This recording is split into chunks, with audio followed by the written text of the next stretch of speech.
tell me the why on Tranq real quick. Like, so I think you said in the documentary, it's for large animals. It depresses the central nervous system. So what is that? It's an opioid type effect, and people are choosing to take it. And are they mixing it with something, or they're just getting their hands on this horse cocktail and taking it and watching their skin eat away? To be that they're getting their hands on it. Probably not. I mean, I spoke to one addict who sort of said that it has sort of found its way into the drug supply that he had, and he'd been injecting for about 8 years, I think, and he certainly wasn't eager to be taking Tranq, but it had ended up in his drug supply. But quite often this seems to happen, like with fentanyl, because the drug that's being cut in to the main drug is cheaper. And I would expect that somewhere back in the line, whoever's cutting the drugs has put in Tranq as a relatively cheap substitute for something else like heroin. But yes, I mean it's probably it looks like leprosy. It's like leprosy. It looks like they have leprosy. It's also it causes this horrific thing, which I saw a lot of in Philadelphia and elsewhere, but particularly in Philly, where people kind of freeze like statues. I mean, there's. Oh, is that what I see those videos that they're on Tranq? Those people. Yeah, a lot of those are on Tranq, and they literally just will stand up. They'll remain standing, hunched over, and freeze, and just be like that for ages. And you discover you discover so many interesting and awful things when looking at this subject. But I mean, one thing I discovered was that I spoke to a local doctor who said, well, the thing is, the hospitals aren't very keen on bringing these people in, because if we obviously have a duty to revive them, but they can very often get violent with the medical staff because they've interrupted their high. Now, you and I might think, well, what the hell was the enjoyment you were getting from being a frozen statue on a street? But we're dealing with a real crisis here. You did in your documentary, you focused on Narcan, and Narcan is now over the counter. That's the reviver that you can revive someone who's about to die from fentanyl or opioid. But I've had my own conversations with cops who've said you've got to be careful because they wake up mad. Like that's right. They're on the edge of death. They're sitting there beginning to hold hands with the devil, right? And you bring them back to the life, and they're mad you messed up their high with Narcan. That's right. And by the way, lest anyone think again that this is some kind of fringe problem in America, Narcan, you've just referred to, the thing that can revive somebody from an overdose. It's a nasal ingestion spray, and you just shoot it up somebody's nose, and it kind of kicks the brain back to life.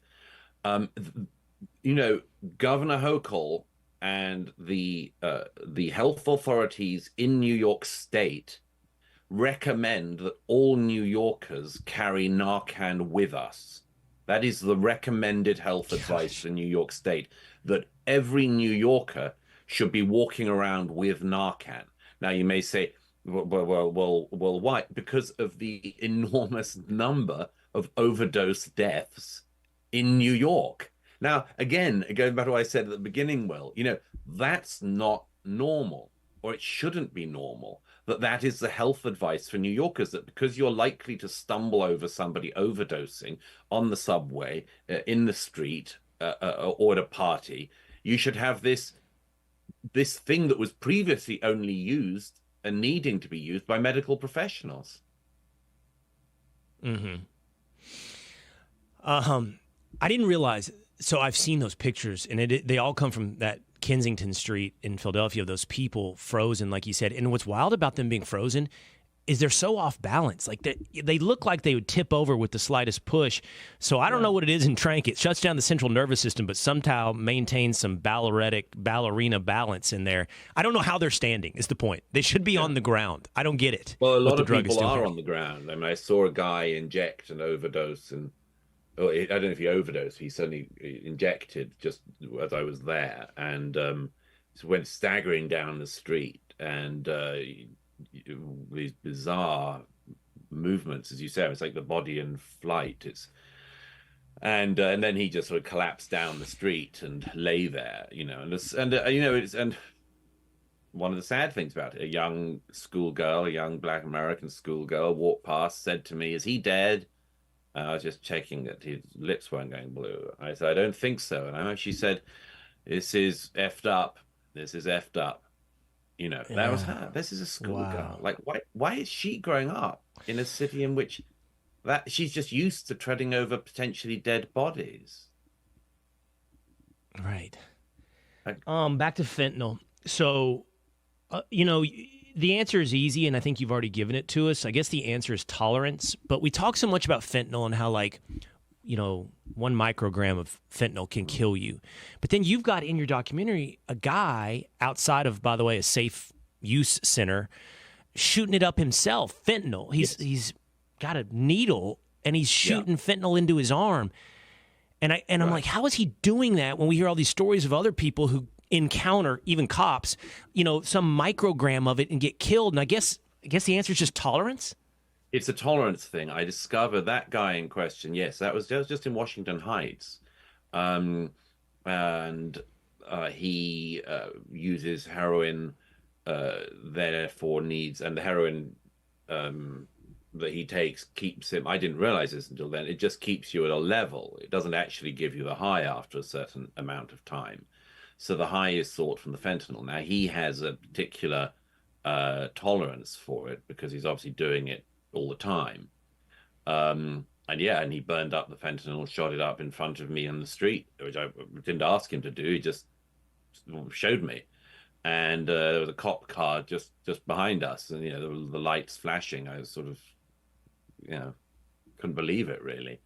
But I also spoke to a dealer in on camera who said to me that the he said that the danger with his clients was that if they're taking heroin plus fentanyl and they go into prison for some other offense or sometimes a drug related offense, not often it seems, the danger point is when they come out because they're immediately trying to go on what they had before. Whereas in fact, if they've had any withdrawal in prison, which they're likely to have done, their tolerance for the fentanyl has gone back down. So he said actually quite often what Oh, happens is right. people come out of prison, they take what they were taking before and they die. So I've heard that it's about rehab as you said, as well. tolerance thing. Yeah. Yeah, people that go to rehab don't realize their tolerance has been totally adjusted, do what they did before they went into rehab and die. I want dealers actually. So Douglas, you and I've had conversations about, Israel, Ukraine. I've always made this argument. I don't think we've ever talked about this in particular, specifically in Iran. And I'm going to tie this into drug dealers, but I've always seen Iran, Douglas, as a rational actor, meaning, yeah, they have a dystopian, or in their minds, utopian worldview of total Islamic domination.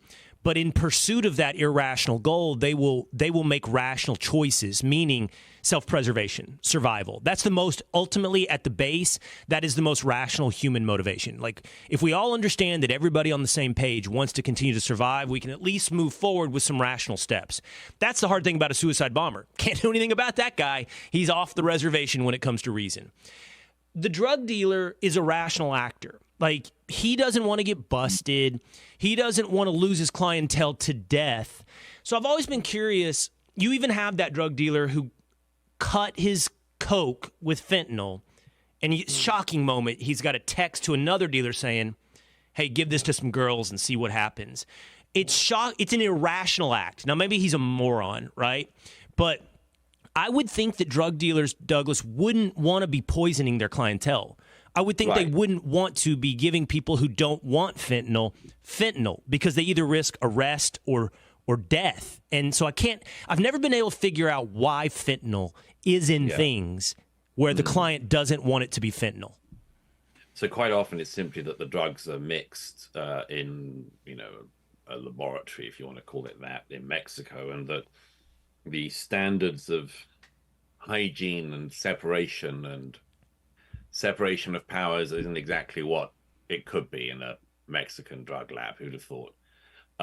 So a lot of it is going to be at that point in the supply. The dealer who you refer to there, who killed three people in New York. It was found guilty of their deaths and sentenced to prison. Um, yes, what he did is that it seemed clear that he knew that he had what he called strong staff. And then when he didn't hear from the three people he'd sold to that evening, he tried to sell it on to another dealer. He was completely culpable. But you're right that that's relatively unusual. And dealers that I spoke to said that, well, I wouldn't do that. Why would I cut other drugs in? I want the client to remain hooked, and I want their business. Right. But I think what people have to realize is simply, maybe you'll get a dealer like that. Maybe you'll get one like the one who was going around Manhattan selling fentanyl-laced cocaine. The whole thing has become such a deadly gamble.